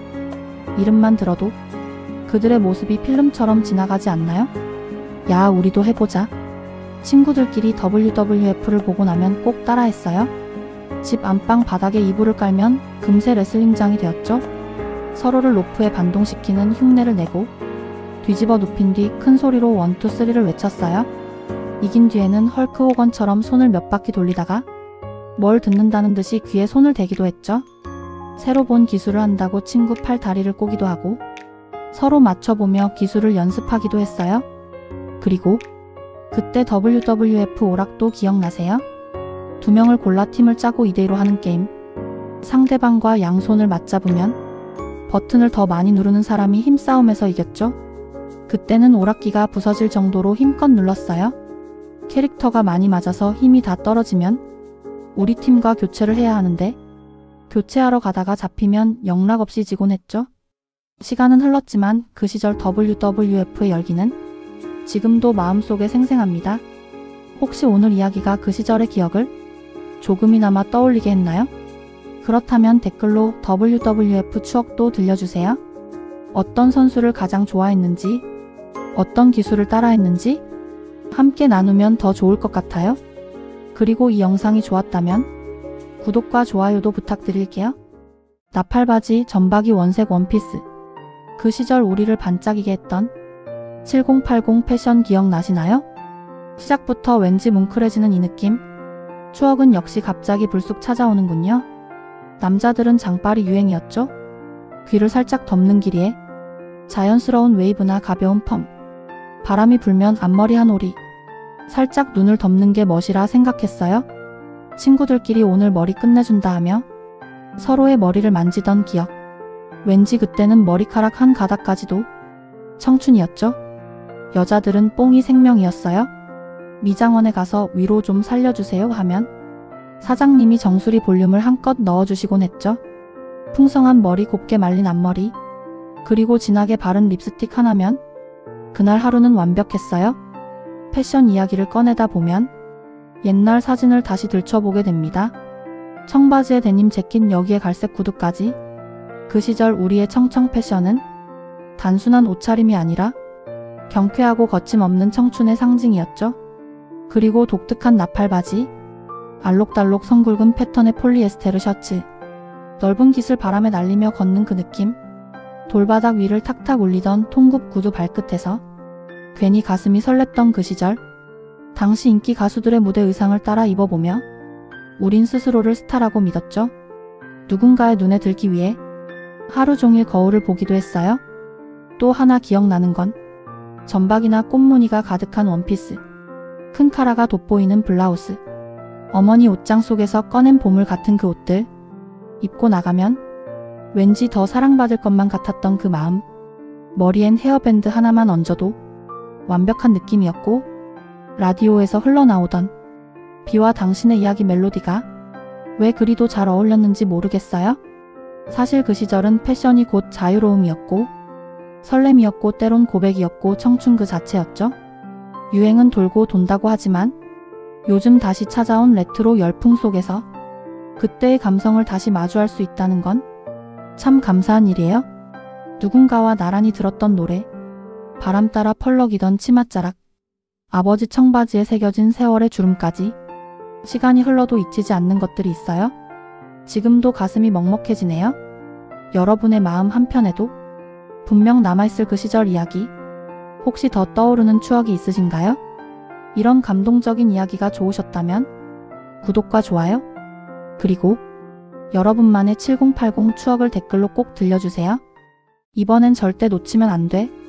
기차 통로를 달그락거리며 지나가던 작은 카트, 그 위에 조심스럽게 놓여있던 삶은 계란, 사이다, 오징어, 주황색 그물망에 담긴 귤까지.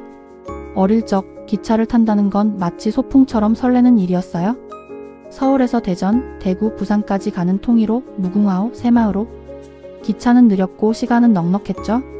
창밖 풍경을 오래 바라볼 수 있었고 출출한 속을 달래줄 간식도 함께였어요. 가장 기다려지는 순간은 의자 사이를 비집고 달그락거리며 조심스럽게 다가오던 간식 카트가 등장하는 그때였어요. 삶은 계란은 노랗게 쌓여 있었고 사이다는 시원해진 채로 우리를 기다렸고 또한 귤은 망 안에서 잘 익어 있었습니다. 오징어는 신문 사이로 살짝 얼굴을 내밀고 있었어요. 마치 나 좀 사줘 하고 말하는 듯이요. 하지만 늘 고민이었어요. 언제 불러야 하지? 지금 부르면 너무 이른가? 놓치면 또 언제 올지 모르는데. 등을 지고 있으면 몇 번이나 뒤를 돌아봤죠. 눈이 마주치면 손을 들어야 하나 말아야 하나? 그 조마조마했던 시간이 아직도 생생해요.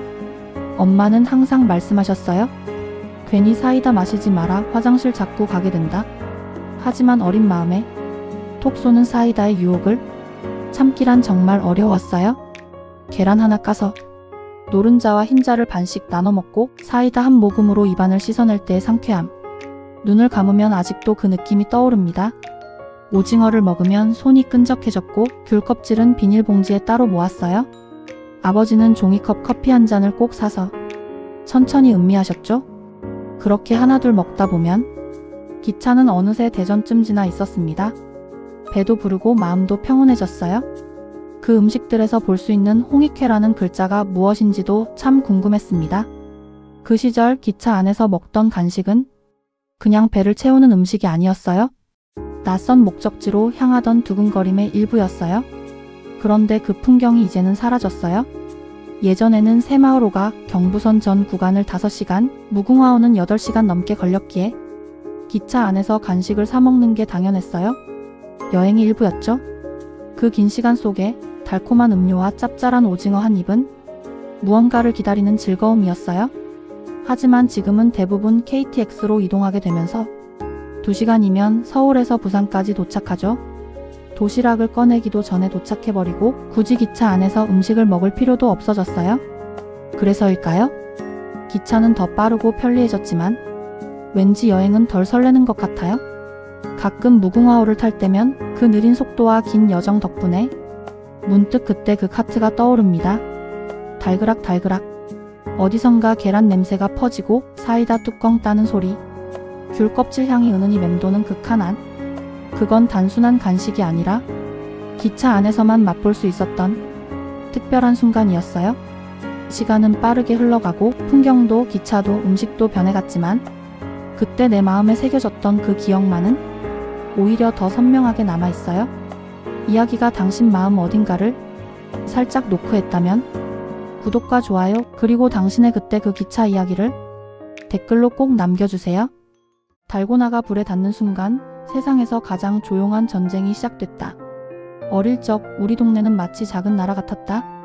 골목은 국경선이고 구멍가게는 대통령 집무실이었다. 그리고 그 대통령의 인기정책 1호는 단연 달고나였다. 학교 끝나고 집에 가기 전 우리는 작은 동전 하나를 손에 쥐고 뛰어갔다. 골목 끝에 있는 철제 리어카.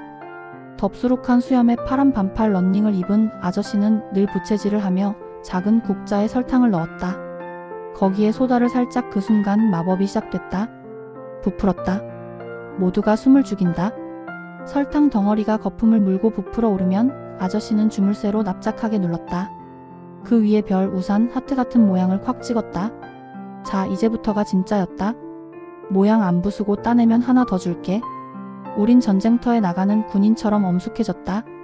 바늘을 하나 받아들고 달고나 가장자리를 조심스럽게 긁었다. 우산은 악명 높은 난이도였다. 별은 중급자 코스. 성공하면 온 동네가 영웅을 알아봤고 실패하면 고개 숙이고 돌아가야 했다. 나는 유난히 달고나를 잘 따는 아이였다. 친구들은 날 달고나 장인이라고 불렀다. 리어카 옆에서 내가 모양 하나를 성공시키면 옆 동네 아이들도 나를 구경했다. 오, 저 형은 진짜다. 그런 말이 그렇게 좋을 수가 없었다. 그러던 어느 날 전설이 등장했다. 우산 모양을 연달아 3번 성공시키면 달고나 금배지를 준다는 소문이 돌았다. 그건 아저씨가 직접 만든 작은 노란 버튼 배지였다. 동네에 단 한 명, 그것도 작년에 서울로 이사간 선배 형만 받았다는 그 배지. 도전하지 않을 수 없었다. 첫날 성공. 둘째 날도 성공. 그리고 마지막 날 나는 아이들 틈에 둘러싸여 다시 국자 앞에 섰다. 온몸이 땀으로 젖고 손은 떨렸다. 마지막 우산 모양의 경계선은 너무 얇았다. 바늘 끝이 한번 미끄러지면 끝이다. 조심 또 조심. 마지막 곡선을 따라가는 순간 바늘이 딱 소리를 냈다. 부러졌다. 달고나 위엔 쩍 금이가 있었다. 다들 숨을 죽였고 나도 몇 초간 아무 말 못했다. 아저씨가 나를 빤히 보더니 한마디 하셨다. 자식 잘했다. 그래도 너처럼 정성껏 하는 애는 처음 본다. 그러곤 주머니에서 노란 배지를 꺼내 내 손에 쥐어주셨다. 이건 기술보다 마음이 예뻐서 주는 거다. 그날 이후 나는 배지를 가슴에 달고 다녔다. 누구도 그걸 흉보지 않았다. 대신 물었다. 너 진짜 어떻게 딴 거야? 나는 웃으며 말했다. 정성으로. 그런데 시간이 흘러 세상이 바뀌고 골목도 사라지고 리어카도 없어졌지만 나는 아직도 그 배지를 가지고 있다. 어느 날 내 딸이 물었다. 아빠 이거 뭐야? 나는 잠시 말을 멈췄다가 대답했다. 이건 아빠가 어릴 때 실패했는데도 받은 상이란다. 실패했는데 상을 줘? 그래, 그땐 그게 더 귀했거든. 딸아이는 이상하다는 듯 고개를 갸웃했다. 그리고 말했다. 요즘 세상에도 그런 거 있으면 좋겠다. 나는 생각했다. 어쩌면 달고나보다 더 달콤했던 건 바로 그 마음이었는지도 모른다고. 너 선 밟았어? 한여름 땡볕 운동장에 그어진 선 하나가 우정과 승부욕을 갈랐던 그 시절. 혹시 오징어 게임 해본 적 있으세요? 국민학교라 불리던 시절 우리는 신발 주머니를 들고 교실 문을 나서기 무섭게 운동장으로 향했습니다. 교실 안보다 훨씬 더 뜨거웠던 그곳은 아이들의 법칙이 지배하는 작은 세상이었죠. 운동장을 마주하면 먼저 해야 할 일은 정해져 있었습니다. 운동화 오른쪽 날을 바닥에 눕히듯 세워 꾹 눌러 선을 그리는 거죠. 운동화가 닿을 만큼 선명하게 선을 그리면 흙 먼지 속에서 오징어 모양이 천천히 드러납니다. 그리고 친구들이 하나둘 모여 편을 가르고 우리 수비할게. 그럼 우리는 공격과 수비로 나누고 누가 말하지도 않았는데 각자 포지션으로 이동합니다. 묘한 긴장감에 나오는 웃음으로 공격이 시작되었고 혹시 흙에 큰 돌이라고 있으면 미끄러 넘어져 모두가 깨르르 웃었고 선을 밟았느니 안 밟았느니 옥신각신 다투던 그 순간들. 한참을 돌고 돌아 드디어 오징어 머리 밑을 옆으로 통과하려던 찰나 누군가가 뒤에서 밀어 순간 몸이 앞으로 쏠리며 그대로 흙바닥에 내동댕 잊혔습니다. 팔꿈치가 까지고 먼지가 눈에 들어갔고 무릎은 얼얼했지만 두 발의 자유를 누리고자 끊임없이 도전했습니다. 가끔은 게임 도중 말도 없이 슬쩍 규칙을 바꾸는 아이도 있었습니다. 야, 여기부터는 한 발로만 해야 돼. 아까 너 그랬잖아? 둘러싸고 있던 아이들이 하나둘씩 가담해 말싸움이 됐죠. 그때는 싸우는 이유도 금방 잊고 함께 놀 수 있으면 그걸로 충분했던 시절이었습니다. 어느 날은 오징어 몸통까지는 잘 통과했는데 골대 앞에서 상대 수비와 몸싸움하다 옷이 찢어졌던 적도 있습니다. 야, 너 때문에 옷 찢어졌잖아? 아니, 내가 일부러 그런 건 아니잖아? 어떤 날은 팔꿈치가 까지고 어떤 날은 옷이 찢어지고 그런데도 다음 날이면 아무 일 없던 듯 또 모여서 오징어를 그렸습니다. 미워도 좋고 져도 좋고 이겨도 좋은 그 게임 그저 함께 있다는 사실만으로 충분했던 시절이었죠. 지금은 디지털 화면 속에서 화려한 오징어 게임을 보지만 우리 마음속엔 늘 먼지를 일으키며 뛰던 운동장이 남아있습니다. 그곳엔 선을 밟았다고 다투다가도 금세 웃던 친구들이 있었죠. 혹시 여러분은 어떤 오징어 게임의 추억을 갖고 계신가요? 댓글로 들려주세요. 그리고 이런 이야기들이 좋았다면 구독과 좋아요 잊지 마세요. 그때 그 시절로 다시 함께 떠나봅시다.